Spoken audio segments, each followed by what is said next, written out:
escala global. Ask what you can do for your country. Salvation will not be denied us. I want peace through strength. Bem-vindos a mais um Escala Global, o programa de análise internacional da Renascença, sempre à quinta-feira. Ainda é um sonho mesmo ao fundo do túnel, a paz, mas o arranque das negociações, ainda que turbulento no Médio Oriente, tornou a palavra um pouco mais palpável. Ao mesmo tempo, no conflito na Ucrânia, a Rússia de Putin também começa a ceder e a dizer que quer negociações. Resta saber que papel é que a Europa vai ter nisso. A resolução de conflitos e a paz são temas para analisarmos hoje. Convidamos por isso a professora Mónica Dias, tem-se dedicado à investigação nestes temas, é também diretora do Instituto de Estudos Políticos da Universidade Católica e será uma análise complementada, como habitual, pelo nosso comentador residente do Escala Global, o professor Manuel Poeixo Torres. Do último fim de semana, há um destaque para a saída intempestiva do Irão da sala de negociações na Suíça, depois de mais ameaças verbais de Donald Trump, mas não houve um encerramento das negociações, ameaças de fechar novamente o Estreito de Hormuz, um primeiro rascunho sobre isentar o petróleo iraniano de sanções, novas datas de negociações para a semana. Vamos ter que nos habituar a isto. Vai ser a forma de resolver este conflito, este confronto verbal e quase teatral, e ao mesmo tempo vão existindo alguns avanços.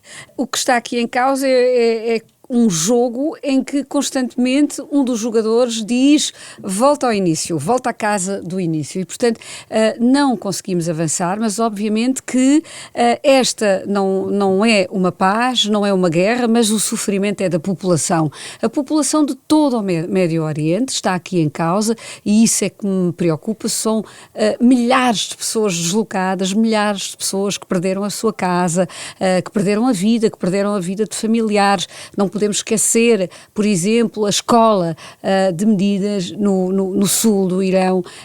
Temos muitas outras situações terríveis, populações inteiras a viverem em medo, populações que achavam que a sua vida estava segura em países como a Arábia Saudita, enfim, em toda esta zona, que confiavam em alianças e que afinal não têm. E não esquecer que este conflito entre os Estados Unidos, Israel e o Irão, apesar de estar, balizado para esta área, também está relacionado, e ser diferente, também está relacionado com aquilo que se passa no Líbano, que se passa em Israel, que se passa na Palestina, e essa população está, neste momento, carenciada. Estamos perante, de facto, uma situação humanitária trágica e, portanto, os nossos olhares nunca devem fugir deste ponto de referência, que é o sofrimento humano do outro lado de qualquer guerra. Falou da questão libanesa, também dos ataques de Israel no Líbano, nesse sentido, quando Marco Rubio diz que é um tema independente e um tema autónomo que quer isolar das negociações com o Irão,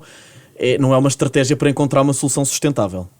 Parece-me que não, porque há um ator que não está interessado na separação precisamente desse caso, que é o próprio Irão. O Irão, desde o início, disse que quer ligar as questões do Líbano e que tem lá, obviamente, um braço armado, que é o Hezbollah, e enquanto houver Hezbollah, que é um grupo terrorista, não podemos esquecer, e que faz refém a sua própria população e que não deixa as instituições e o Estado do Líbano, enfim, ser um verdadeiro, ter aqui um papel de soberania. Enquanto tivermos este problema, a população obviamente também não vai encontrar paz, e portanto não esquecer que também Israel não quer desagregar a questão do Líbano, enfim, do acordo geral que poderá vir a acontecer. E porquê? Porque obviamente, enfim, podemos concordar ou não com a atitude do governo de Israel, e nomeadamente Netanyahu. Agora, a população israelita também é refém desta guerra contínua, e sobretudo a população a norte de Israel é constantemente ameaçada e atacada pelo Hezbollah. E atenção, isto não tem a ver com a população do Líbano, não tem a ver com a população de Israel. Aliás, havia imensas, iniciativas de paz da sociedade civil, entre esta população, iniciativas estas que foram destruídas por aqueles que querem uma guerra contínua, que ganham mais com a continuação da guerra do que com uma paz, e que são precisamente grupos terroristas e sem perspectiva, e querem rasgar a esperança para toda uma população. A Mónica Dias falava aqui de uma questão importante, Manuel Pois Torres, o timing. Já aqui falámos muitas vezes da relação destas negociações e desta guerra, também com as intercalares dos Estados Unidos, mas principalmente com as eleições israelitas no final do ano. Netanyahu precisa de capitalizar o eleitorado de extrema-direita, que perante os maus números que anda a ter nas sondagens, estas negociações podem ser apenas um tubo de ensaio para negociações mais a sério que podem surgir no final do ano, quando a situação política interna estiver decidida. Isso é exatamente as condições laboratoriais políticas que Donald Trump está a procurar. Donald Trump reconhece que a situação que tem perante si é uma situação eterna, que é caracterizada por aquilo que são os destinos geográficos do mundo em que habitamos e que, portanto, são neste momento imutáveis, ou pelo menos mutáveis a muito longo prazo. Isso quer dizer que teria que gerir esta situação, mais tarde ou mais cedo, com uma capacidade diplomática e com uma capacidade musculada. Mas como tem que prestar provas ao seu eleitorado muito em breve, tem mais interesse em gerir as relações com o seu inimigo iraniano através de um acordo ou de um acordo embrionário, de forma a estabilizar aquilo que são os mercados internacionais e daí tirar mais valias políticas. É só isto. Porque do ponto de vista da sua ambição política e militar, está muito distante daquilo que era a sua comunicação de obliteração da capacidade nuclear e destruição da capacidade de forças convencionais do Irão. E, portanto, depois das eleições, como dizia, a forma como Donald Trump vai gerir as relações com o Irão pode ser muito diferente. Porque vai ter um prazo de validade de pelo menos 1 ano e uns meses para conseguir, pelo menos se calhar 2 anos, para conseguir atingir objetivos que fortaleçam a posição política do Partido Republicano e do Delfim que vai deixar, porque Donald Trump não se pode candidatar outra vez. A Mónica Dias falava aqui num tema que é muito importante, que é a capacidade de negociação dos Estados europeus em 2015 com Barack Obama e os seus aliados com o Irão. Essa negociação, quando aconteceu sempre debaixo do auspício de uma guerra de destruição total entre o Irão e os países árabes do Golfo e Israel e os Estados aliados dos Estados Unidos da América. Os Estados aliados de Israel, nomeadamente os Estados Unidos da América. E essa negociação teve sucesso. Custou muito. Politicamente custou muito. Mas teve sucesso. Hoje o Irão foi militarmente destruído, operacionalmente degradado, politicamente obrigado a ceder a algumas considerações e continua a demonstrar que este memorando não é um memorando de entendimento, mas é uma lembrança da derrota política e estratégica dos Estados Unidos da América. Já foi repetido hoje, todos os dias, esta mensagem volta a ser repetida. E, portanto, isto mostra bem que Donald Trump não pode aceitar estar a negociar com um adversário que não respeita os Estados Unidos da América. E aquilo que está a fazer hoje, neste momento, é tentar gerir uma relação que é irreconciliável, mas que, por via daquilo que são as suas necessidades políticas, é um mal menor, tem que o fazer. Tudo isto vai acabar por nos levar a um grande conflito. Esse conflito vai levar garantidamente à destruição e à demolição do regime iraniano. Isso é inevitável. Pode não ser este ano, pode ser daqui a 2 anos, pode ser daqui a 30 anos. É inevitável, porque aquele regime é um regime tóxico, é um regime que não é mais do que um patrocinador de destabilização regional, não apenas através do terrorismo, mas especialmente através de todo tipo de mecanismos, e não é aceitável que continue a existir daquela forma, com atentados aos direitos das mulheres, com violações dos direitos humanos e pondo em perigo a estabilidade económica mundial. E, portanto, depois das eleições dos Estados Unidos, Donald Trump e o Partido Republicano garantidamente que não vão deixar que o Irão continue a brincar com Donald Trump da forma como o tem feito, pelo menos na última semana e meia. Mónica Dias, partindo até aqui do que disse o Manuel Poeixo Torres, será sempre uma paz precária. Uma paz entre os Estados Unidos e Irão nunca vai ser, pelo menos no médio prazo, nunca vai ser algo estrutural, robusto. Parece-me que ainda não temos as condições para poder falar nisso. Aliás, quando refere a palavra paz, na verdade o que está à nossa frente é um acordo de paz. Porque uma paz verdadeira exigiria coisas muito, muito diferentes. Por exemplo, eu não consigo considerar que haja uma situação de paz no Irão, em que a população é oprimida, em que todas as semanas são executados, enfim, centenas de pessoas, em que as mulheres têm uma condição terrível, já agora, no Afeganistão também não, e noutras partes do mundo. Ou seja, a paz pode ter um significado muito instrumental apenas como ausência de conflito armado e, enfim, bombas a cair ou drones a cair, mas a paz é muito mais do que isso.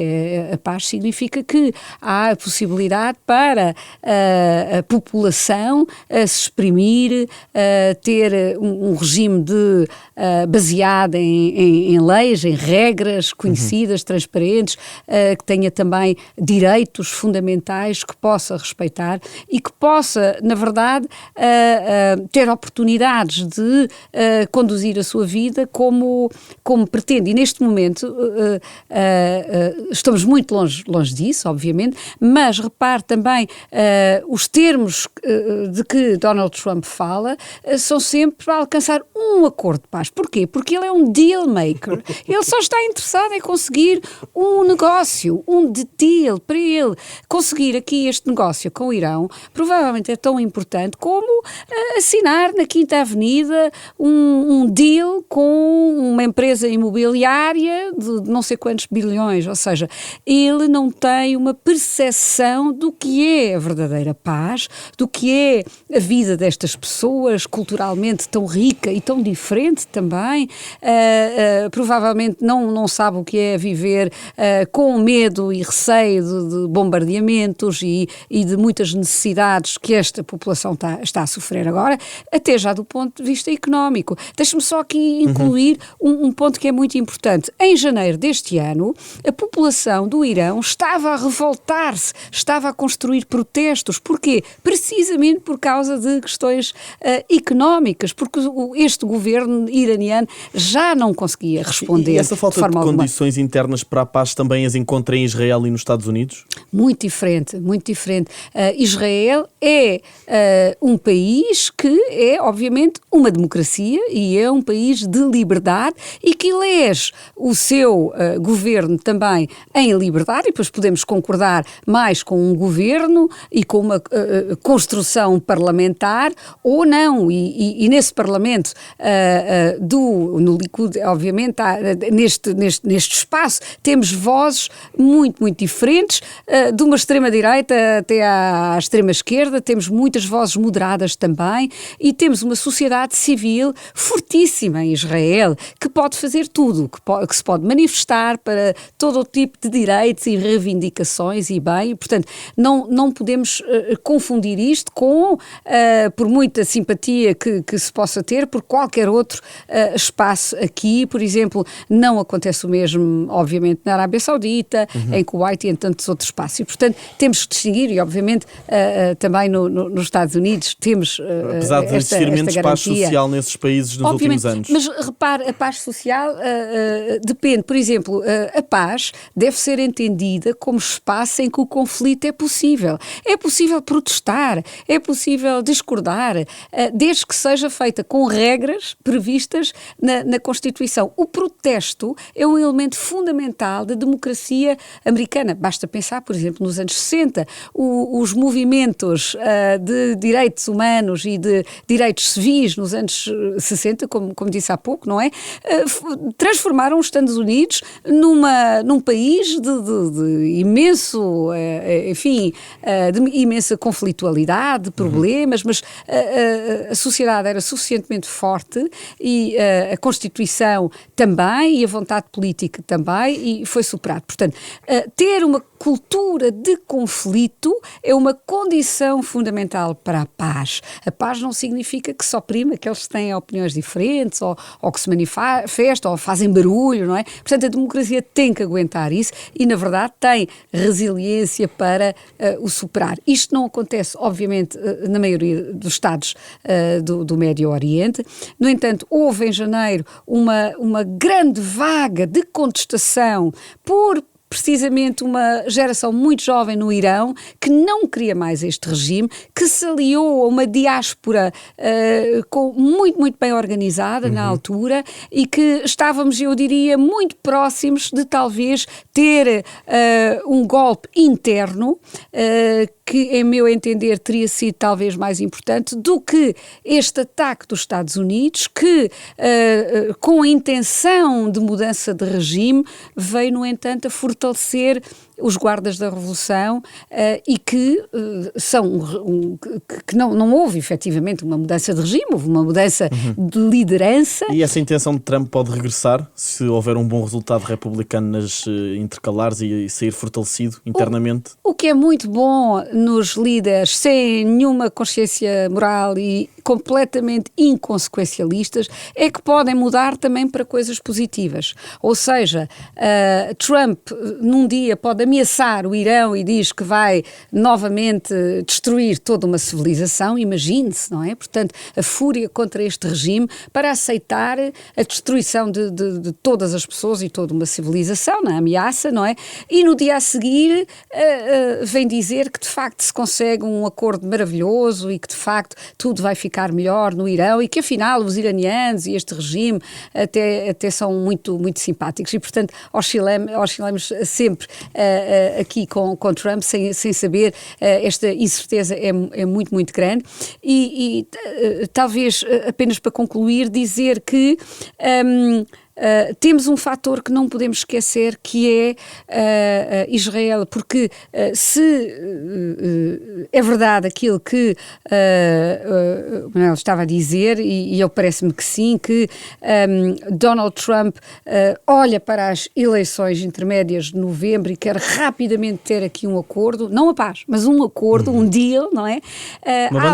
Há alguém, uma vitória. É uma vitória também. Há alguém que não o quer, que é precisamente quem tem medo de eleições e não quer é precisamente neste momento Netanyahu, porque eleições em Israel vão, não sabemos, mas vão provavelmente trazer mostrar uma porta de saída ao próprio Netanyahu e essa porta de saída é uma entrada diretamente num tribunal onde depois,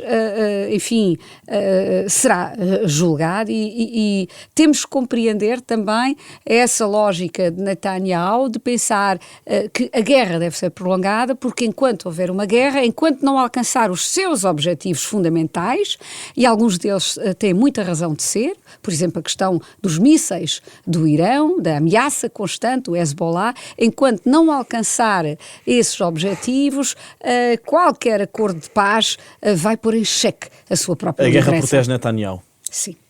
Manuel Poços Torres, queria reagir? Bom, sim, porque discutimos aqui muitos temas importantes. Escolha dois, que é para não... É verdade. Bom, é simultâneo, avançar. Não é? Não, isto é, um mundo em simultâneo. É verdade. Mas nós temos que olhar para estas relações internacionais e temos que olhar para a política externa de Donald Trump. Não na forma mais tradicional que foi estudada, que está mapeada, que é entendida e que é racional, mas na minha análise como uma expressão direta de um presidente eleito pelos americanos, mas que se comporta como um monarca absolutista numa república federal. E o que é que isso quer dizer? Isso quer dizer que nas monarquias absolutistas as expressões de política externa ou de estratégia da corte eram expressões diretas do entendimento e do pensamento crítico do monarca.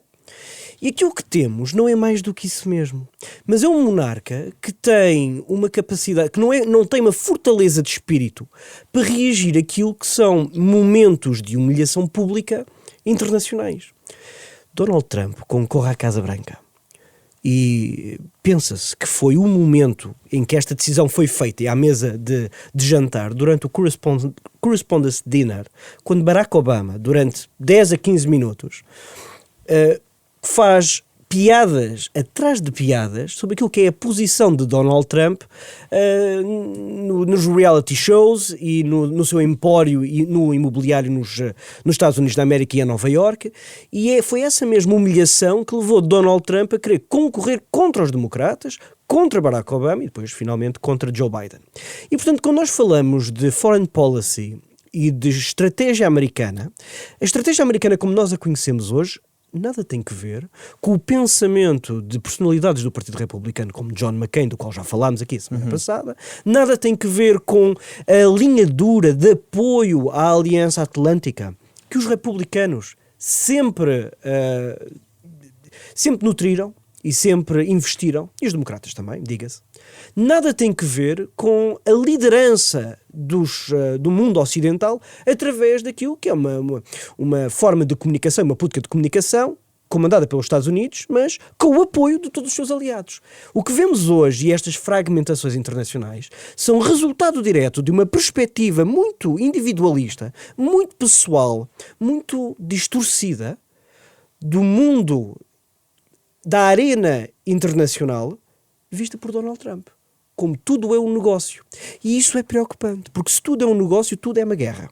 E se tudo é uma guerra, a paz só faz parte dos negócios quando o negócio é celebrado. Não. Quando o negócio é celebrado. E isso é a paz dos cemitérios. Porque a paz, em tradução na arena internacional, acontece quando um derrota o outro, ou força o outro a aceitar os seus termos. Isto é preocupante. Porque não há estratégia, sem estratégia não há pensamento e sem pensamento não há política. E por isso é que pensarmos que estamos a lidar com um velho aliado e com os Estados Unidos absolutamente entendível e absolutamente expectável e perceptível é um erro de leitura. E penso que ainda a Europa ainda não aprendeu a lidar com Donald Trump, porque nós vimos bem como é que Meloni reage aos diferentes insultos do qual é alvo pelo seu maior aliado americano. E isto é inaceitável. Fico por aqui. Mas eu arrisco aqui um paralelismo, até por desta noção do acordo de paz como um negócio, como algo quase comercializável, não é? Nós podemos estar aqui eu vou arriscar este paralelismo. Podemos estar aqui a aproximar-nos de algo que vai ser, quando for alcançado, será amplamente vendido, pelo menos por Donald Trump, e uma espécie de uns acordos de Oslo 2.0, em que abrimos as negociações, esforçamos-nos ao máximo, mas há questões fundamentais, neste caso em específico, a questão nuclear, que ficam de fora. Exatamente, é por aí, penso eu, porque vejamos, o que o Irão já disse há cerca de 1 hora ou 2 atrás, é de que não aceitará qualquer tipo de monitores da Agência Internacional de Energia Atómica antes de que o último acordo de paz esteja firmado e celebrado. Portanto, durante este período de 60 dias, que pode ou não ser renovado, ao final dos 60 dias, o mais certo é ser renovado, não vão aceitar qualquer tipo de intervenção da Agência Internacional de Energia Atómica. E isto mostra bem que este memorando de entendimento não é mais do que um balão de oxigênio para os mercados, porque as relações políticas não são mediáveis, não estão mediáveis. Não é normal que em reuniões de interesse na Suíça o representante do Irão não cumprimente o vice-presidente dos Estados Unidos. Deveria ser do seu interesse, porque os Estados Unidos são a maior potência nuclear do mundo, são a maior capacidade militar do planeta. E isso deveria, através da coerção militar, deveria obrigar o Irão a refletir estrategicamente. Mónica Dias, eu vou tentar avançar aqui na nossa discussão, mas se quiser pode ainda depois fazer um rápido comentário. Mas deixa-me perguntar-lhe, as Nações Unidas deixaram de ser um fórum de diálogo e de negociação da paz? O Médio Oriente prova isso. Gaza, criámos o Board of Peace, que também Trump acabou por matar com a intervenção no Irão, já ninguém fala das negociações de Gaza, ficaram completamente suspensas. Agora também nas negociações com o Irão, o acordo tem simplesmente o acordo final de ser ratificado, assinado no Conselho de Segurança. Portanto, as Nações Unidas são um ator insignificante.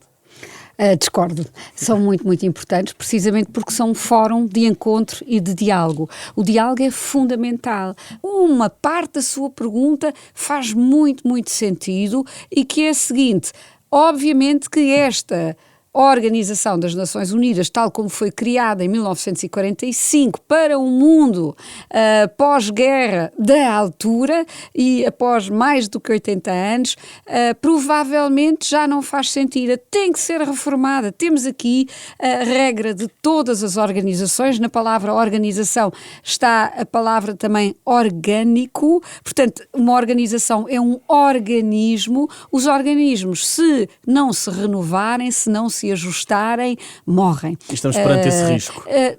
Temos ou a ONU reforma-se ou, é meu entender, acontece algo que aconteceu com a Sociedade das Nações. Portanto, chegou o momento da nossa época, a nossa era, a nossa responsabilidade de sabermos olhar para esta organização extraordinária e dizer o que é que tem que ser reformado urgentemente para que possa,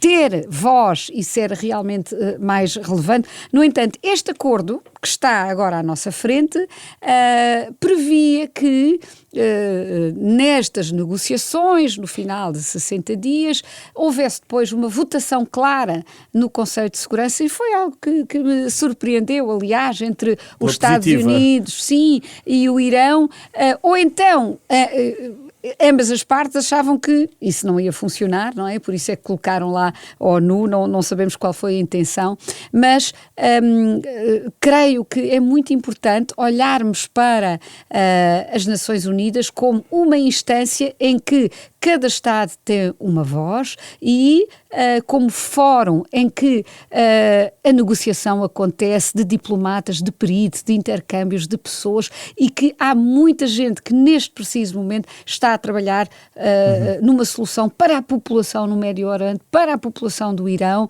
sem que a gente saiba, e também a tentar resolver este conflito. Passando então para a questão ucraniana, e mais de 4 anos depois do início da guerra, começamos a ver aqui alguns sinais de uma possível paz, negociações. Putin começa a ceder, a dizer que se quer sentar à mesa com Kiev, mas a questão das soberanias nacionais, dá aqui algum respeito pelo vizinho do lado, continua, são omitidas, é uma omissão. É mais um caso de paz precária, na sua perspectiva, que vamos poder ver aqui? A paz é sempre precária, por isso é que é tão valiosa. Depende de nós todos os dias. Portanto, como dizia há pouco o Manuel, a paz perpétua só existe no cemitério. O Kant é que trouxe esta ideia, não é? E, portanto, todo o seu pequeno opúsculo que escreveu em 1795 é precisamente sobre a precariedade da paz. E porque a paz é precária e porque a nossa tendência para a conflitualidade é muito grande, Kant propôs uma forma de sociedade, uma forma de pacto entre os povos para conseguirmos superar a violência e a guerra através de, acordos, através da negociação constante, através de regras, através de leis, não é? E, portanto, é esta uma proposta que me parece ainda muito atual e, portanto, a Europa fala já na possibilidade de reconstrução. É um tema muito interessante porque, repare, 1947, quase 80 anos, há quase 80 anos, tínhamos também aqui a reconstrução da Europa, a Alemanha e França, o Plano Marshall, e sim, vamos precisar de um novo plano, talvez um plano de von der Leyen, não sei, ou quem será na altura, mas vamos precisar aqui grande... E a Europa devia acelerar essa discussão? Sim. É muito, muito importante. Ou seja, repare, durante a Segunda Guerra Mundial estava-se já a pensar na Carta das Nações Unidas, que foi feita antes da Segunda Guerra Mundial terminar definitivamente, e eu creio que temos que começar já agora a pensar na reconstrução, que vai ser muito difícil de depois explicar à população europeia que também tem dificuldades económicas. Espera-nos um orçamento enorme para a área da defesa e segurança, e que é fundamental, creio que a população percebeu isso, mas vai ser difícil explicar aos eleitores de diferentes Estados que uma parte do orçamento vai ter que ser direcionada para a reconstrução da Ucrânia, é meu entender bem, porque a fronteira da guerra é precisamente lá. Precisamos de uma Ucrânia soberana, robusta, porque a nossa defesa da Europa começa precisamente na Ucrânia. Manuel Pois Torres, esta possível paz na Ucrânia só com cedência de territórios? Essa proposta parece cada vez mais provável. Não, não é bem assim. Não é bem assim porquê? Porque a cedência de territórios hoje não é mais do que semear a guerra do futuro e a guerra da amanhã. Não queremos uma paz à Coreia, é isso? Exato. Porquê? Porque quem define o fim das hostilidades, o fim da guerra, não é necessariamente, aliás, nunca é os representantes ou o representante eleito. Não são os atores políticos que o definem. Podem firmá-lo, mas a letra da lei é muito diferente do espírito da lei. Montesquieu falava sobre isto. E o que é que isso quer dizer? Isso quer dizer que quem define o fim das hostilidades, o princípio da paz, são aqueles que conseguem gerir os traumas sociais e conseguem fazer uma reconciliação sociopolítica das nações. E quem o faz são sempre os povos. Basta os povos, o povo ucraniano, não aceitar a decisão política escolhida ou imposta à Ucrânia sobre a perda de territórios, que a guerra vai continuar. Por outros meios, por outros caminhos. Mas o perigo do descalabro, o perigo da guerra convencional, o perigo da guerra total está sempre à beira do precipício. E é exatamente isso que tem que ser resolvido. E isso não vai ser resolvido enquanto os imperadores dos novos tempos não deixarem de existir. Deixa-me voltar atrás, é preciso falar sobre isto. A professora Mónica Dias falava aqui sobre a Segunda Guerra Mundial, a criação das Nações Unidas, o papel fundamental das Nações Unidas, e eu tenho contactado com muitas pessoas, membros ilustres, anónimos da nossa sociedade portuguesa, que perguntam para que é que precisamos das Nações Unidas. Acabam por não decidir nada. Se nós olharmos para a nossa muito recente história, nos últimos 100, 120 anos, se nós olharmos para o que é que aconteceu no principal teatro político mundial, a Europa, quando a Sociedade das Nações ruiu, o resultado direto é o conflito, é a guerra. É a substituição da língua diplomática pela linguagem militar. Não há outra escolha. E isso quer dizer, no dia em que as Nações Unidas ruírem, que forem substituídas por algo que tenha uma linguagem diferente, ou simplesmente deixar de existir, o mundo diplomático, esse vai continuar a persistir por outros meios, mas aquele que vai ser a língua franca das relações entre os Estados vão ser as relações de poder pela via militar. E uma terceira guerra mundial com nações nucleares é o caminho para o fim. Mónica Dias, para fecharmos o episódio, pedir-lhe também a sua leitura sobre estas declarações de António Costa, a afastar-se da possibilidade da Europa mediar negociações entre Kiev e Moscovo. Pode-se estar a dar aqui espaço a Donald Trump para fazer esta mediação? Não sabemos, mas o que é certo é que a Europa se assume como estando do lado da Ucrânia, por isso não pode mediar, não é? Porque está do lado da Ucrânia. No momento em que a Europa é mediadora, na verdade, tem que estar numa posição de neutralidade. Talvez a Suíça, não é? Portanto, voltamos aqui ao caso da Suíça, talvez a Suíça pudesse moderar. Talvez até a Turquia pudesse moderar, talvez até outro país muito diferente possa moderar. Agora, a Europa, neste momento, tem que mostrar que está do lado da Ucrânia, que é parte do conflito, porque, em meu entender, o que está a acontecer aqui, repare, isto não se trata da Ucrânia. Vladimir Putin, obviamente, está interessado nas matérias-primas da Ucrânia, neste território, mas, na verdade, o que ele quer é destruir a Europa, desequilibrar a Europa. A ideia da Europa é tentar criar conflitos entre os diferentes Estados europeus, é financiar partidos e movimentos de protesto que se afirmam contra a própria União Europeia. Toda a discussão de ter um enviado especial ucraniano foi precipitada.